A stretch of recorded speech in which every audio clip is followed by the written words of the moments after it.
Olá, pessoal, como vão todos? Hoje a gente vai falar um pouquinho sobre grupos de sociedades. A disciplina do grupo de sociedades é tratada dentro da lei de SA. A doutrina também vai ajudar nessa conceituação de grupos de sociedades. Haja vista que a lei de SA não fala muito especificamente dos diferentes tipos que podem haver. Então, vamos começar aqui olhando então o nosso roteiro para a gente entender um pouquinho desse grupo de sociedades. Quando a gente fala em grupos de sociedades, existem duas grandes modalidades de grupos que podem existir: os grupos de fato e os grupos de direito. O professor Rubens Requião, ele conceitua os dois tipos de grupos, né, de uma forma muito didática. Então, por isso que eu coloquei aqui para vocês. Ele vem falar que os grupos de fato são uma espécie de grupo que é formado com a união de algumas determinadas empresas em virtude de participação societária entre elas. Não existe um documento que vai estabelecer que essas sociedades fazem parte de um grupo. Tão somente elas vão ser assim consideradas em razão da participação de interesses comuns. Agora, quando eu falo de grupos empresariais de direito, existe um documento que é constituído e assinado por essas sociedades, dando um caráter de grupo a elas, e esse grupo é inclusive registrado na junta comercial. Então, vamos ler aqui só o conceito para ficar um pouco mais claro. Então, grupos empresariais de fato. As sociedades que mantêm entre si laços empresariais através de participação acionária, sem necessidade de se organizarem juridicamente. Relacionam-se, segundo o regime legal de sociedades isoladas, sob a forma de coligadas, controladoras e controladas, no sentido de não terem necessidade de uma maior estrutura organizacional. Os grupos de fato se estabelecem entre sociedades coligadas ou entre controladora e controlada, que nós vamos aprender no próximo slide o que é cada coisa. Então, quando existe participação societária entre as sociedades e não existe um documento formalizando a existência de um grupo com um nome próprio, com uma existência própria, eu falo que é um grupo de direito, de fato. O grupo de direito, como o conceito vai colocar aqui, ó, é um grupo de sociedades cujo controle é titularizado por uma empresa brasileira, que é chamada de comandante, e que, mediante convenção acerca de combinação de esforços ou participação em atividades ou empreendimentos comuns, formalizam essa relação empresarial. Então, vou dar um exemplo para vocês. São muito conhecidos hoje no Brasil dois grandes grupos empresariais de direito, que é o Grupo Silvio Santos e o Grupo Roberto Marinho. Então, lá no Grupo Silvio Santos, eu tenho várias empresas. Tenho o Baú da Felicidade, eu tenho a Jequiti, eu tenho a Telecena. Antigamente a gente tinha o Banco Pan-Americano. Essas sociedades fazem parte do Grupo Silvio Santos, independente de haver participação econômica acionária entre essas sociedades. Foi feito um documento chamado Documento de Constituição de Sociedade, é dado o nome a esse grupo, Grupo Silvio Santos, isso é registrado na junta comercial e produz efeitos para todos os fins do direito. Então, essas sociedades, independente de uma ter participação acionária na outra, são consideradas um grupo econômico, inclusive existe na lei algumas previsões acerca de responsabilidades do grupo econômico, por exemplo, a responsabilidade trabalhista, né? Quando a gente fala de grupo empresarial de fato, não existe esse documento que é registrado na junta comercial, mas existe a participação societária. Ficou claro? Então, o próximo ponto que a gente vai ver é a distinção, os conceitos dessas sociedades controladas, controladoras e coligadas. Então, olha só, a gente já estudou um tempo atrás o conceito de acionista controlador.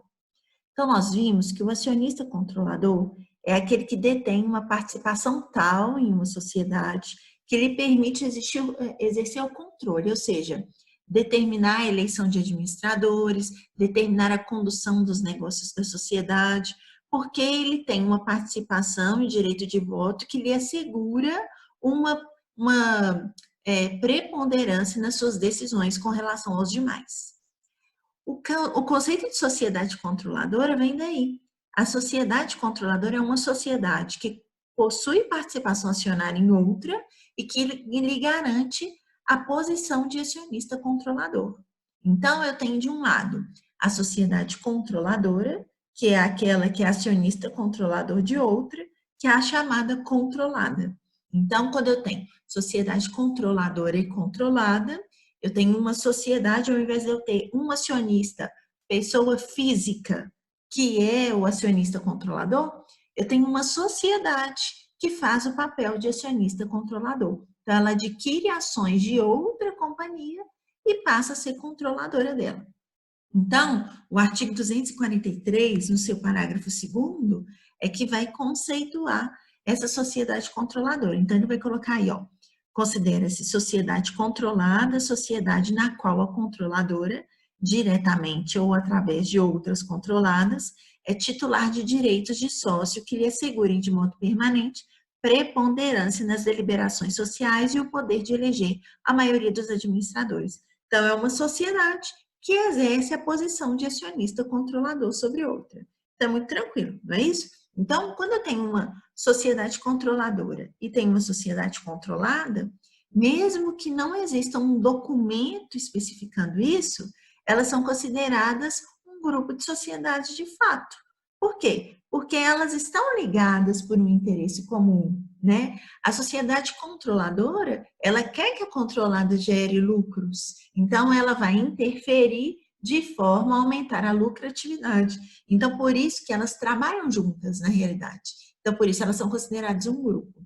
E a gente tem que saber que essa sociedade controladora, que tem essa participação acionária na controlada, ela tem os mesmos deveres do acionista controlador. Ela não pode agir em conflito de interesses, ela tem que ter sempre a lealdade, a diligência, o cuidado. E caso ela atue de forma a gerar prejuízos a terceiros ou à sociedade controlada, ela pode ser obrigada a indenizar. Entendido? Outro ponto interessante é a sociedade coligada. Então, a sociedade coligada também está conceituada no artigo 243. Então, eu tenho sociedades que são consideradas coligadas quando uma participa do capital social da outra sem que haja controle. Então, por exemplo, eu tenho duas sociedades, A e B. A detém 10% das ações com direito de voto de B. Ela não é acionista controladora, mas ela tem uma participação que é considerada importante, relevante. Na realidade, não é 10%, é pelo menos 20%. Então, olha aí o que o artigo 243 vai falar. São coligadas as sociedades nas quais a investidora tem influência significativa. Influência significativa não é poder de controle. Quando uma tem ações de outra que lhe garanta uma certa influência, né? Ela não é um mero acionista minoritário. Ela tem algum poder, mas não chega a ser controladora. E aí o parágrafo 5º vai falar: é presumida influência significativa quando a investidora for titular de 20% ou mais do capital votante da investida sem controlar. Então, quando tem 20%, já é presumida essa influência significativa. Mas pode ter influência significativa com menos de 20%? Sim. Quando o capital social dessa sociedade ela for muito dispersa. Então, todos os acionistas são minoritários. Tem 1%, 2%, 0,5%. Então, quem tem, por exemplo, 10, 12, já é uma participação relevante. Mas presume-se que sempre que tiver 20 ou mais, sem controle, vai ser uma participação relevante. Entendido isso? Então, é presumido a partir de 20%. Abaixo de 20%, eu vou ter que ver concretamente se tem influência relevante ou não para ser considerada coligada. Então, se eu tenho uma sociedade que participa da outra de forma relevante, ela também, uma faz parte do grupo de fato da outra, né? Porque elas também vão agir com o mesmo intuito, elas vão atuar com o mesmo intuito. O que a gente tem que ver? É vedado no ordenamento jurídico chamada participação recíproca. Então, eu tenho A e B. A tem ações de B e B tem ações de A. Isso não pode. Por quê? Porque gera uma confusão patrimonial. Então, por isso, é vedado pelo ordenamento jurídico para que não possibilite a ocorrência de fraudes. Entendido? E o próximo ponto que a gente tem que falar com o grupo de sociedades é a questão da subsidiária integral. Existem sociedades, né, existe a possibilidade na lei de uma determinada sociedade ter como única acionista uma outra sociedade anônima brasileira. Então, essa sociedade que tem o capital social todo detido por uma outra sociedade, ela é considerada subsidiária integral. Então, vamos ler aí o artigo 251. A companhia pode ser constituída mediante escritura pública, tendo como único acionista a sociedade brasileira. Então, ela pode ser constituída tendo como única sociedade brasileira como sócia, mas pode também ser através de transformação societária, né? Então, por exemplo, eu tenho uma sociedade que tem 2 sócios, A e B. Um morre, e aí só vai sobrar o A, né? O único sócio A. Então, esse A, ele adquire todo o capital, e esse A é uma sociedade. Então, a sociedade passou a ser uma sociedade integral, cujo capital é detido integralmente por uma outra sociedade anônima.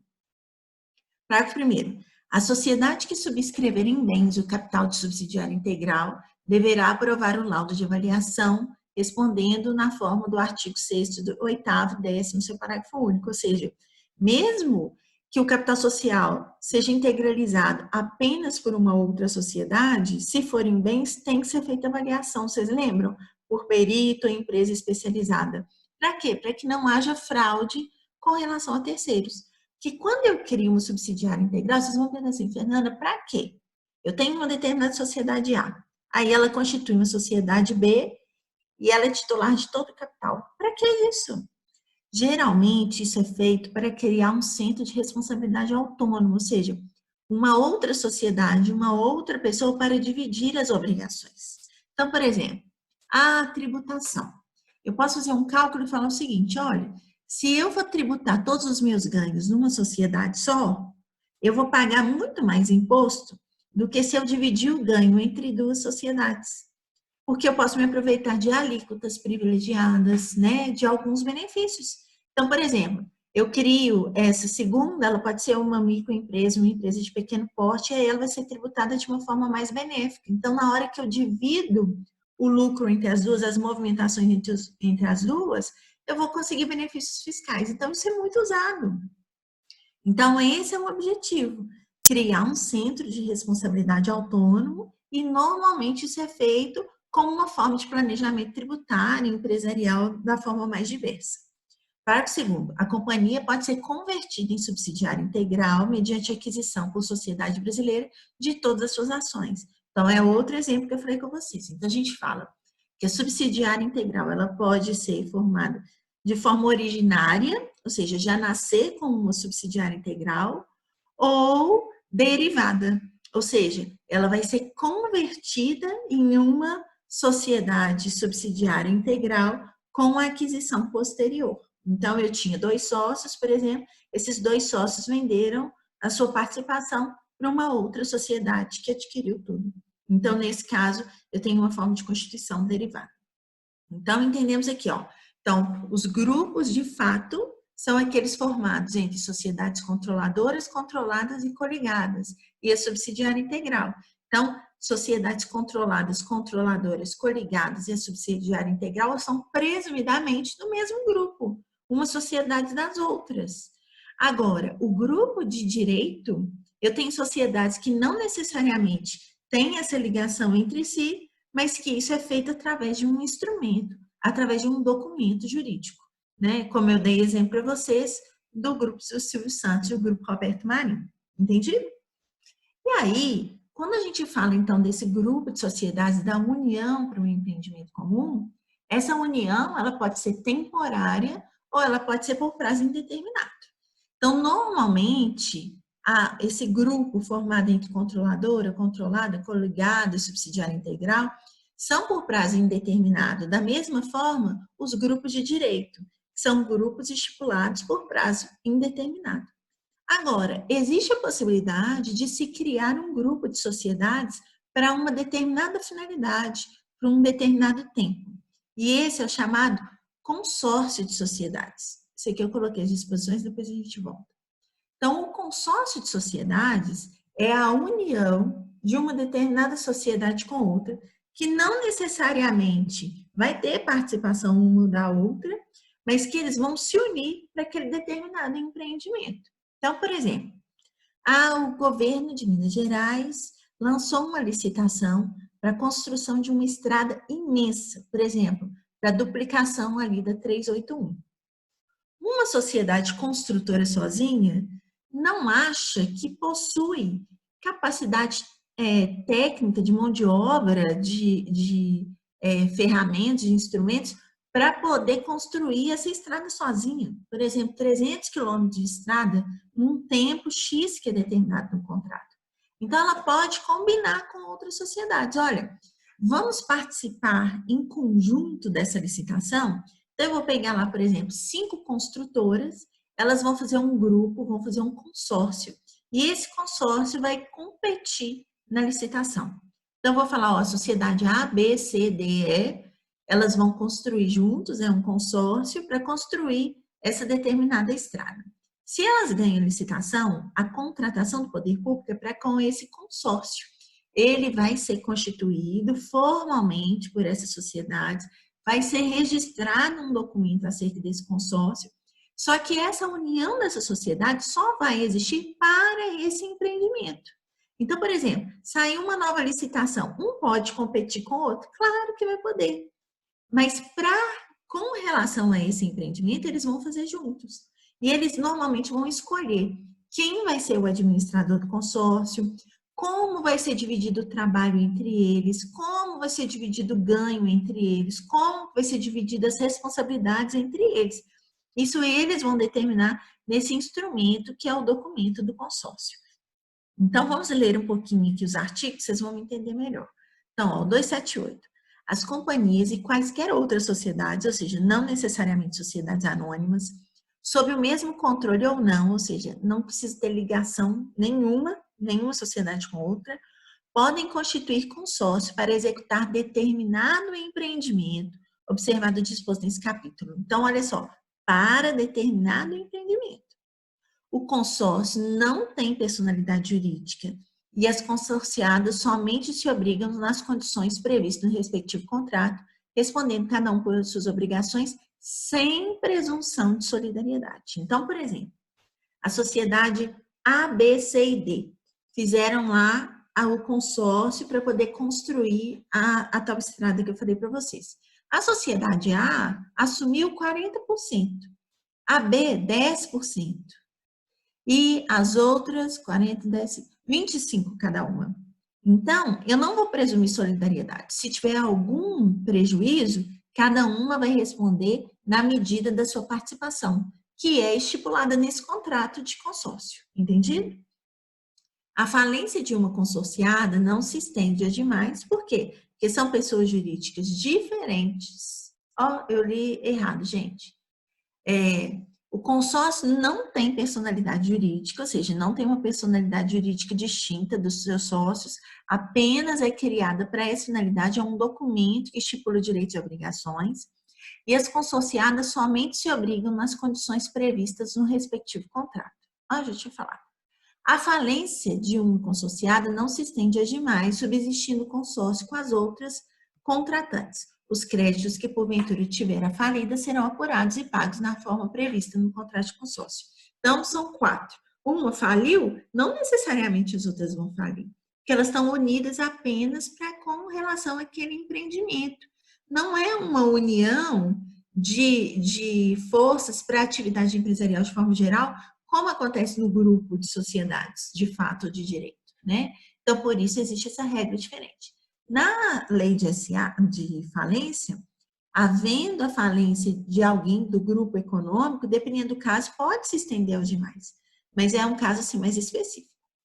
A falência de uma concessão, já falei, o consórcio será constituído mediante contrato aprovado pelo órgão da sociedade competente para autorizar a alienação dos bens do ativo permanente do qual constarão Gostaram? Designação do consórcio, se houver. Então, por exemplo, é muito comum consórcio de empresas de ônibus. Não sei se vocês já viram isso, em ônibus que circulam aqui em Belo Horizonte, tem lá, consórcio X.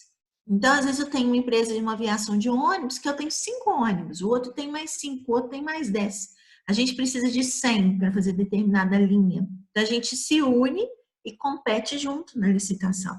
Então, o consórcio tem que ter um nome, né? Consórcio X. O empreendimento que constitua objeto de negócio, construção da estrada X, ou participação da licitação de ônibus da BH Trans tal.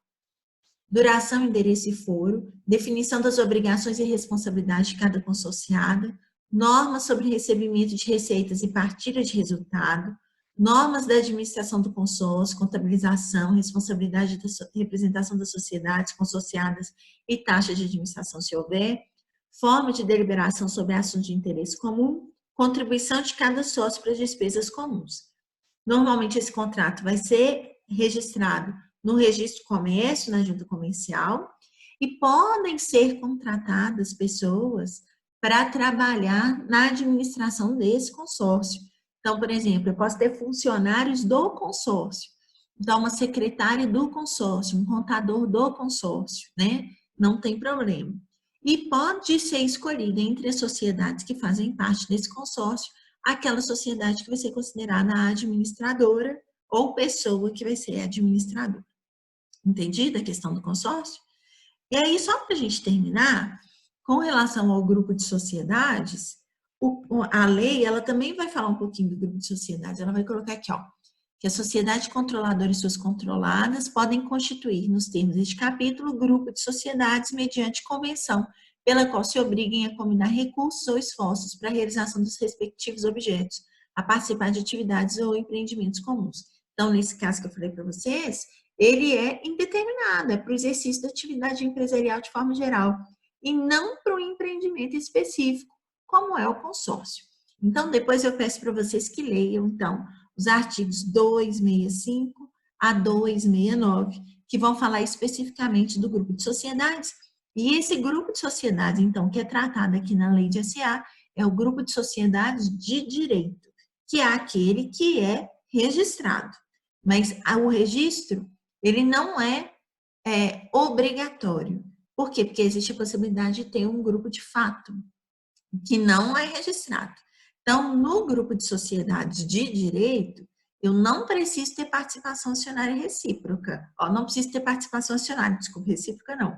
Mas no caso do grupo de direito, de fato, eu preciso para que ele esteja configurado. Espero que vocês tenham entendido aqui. Qualquer dúvida, eu estou à disposição, tá bom? Um abraço a todos.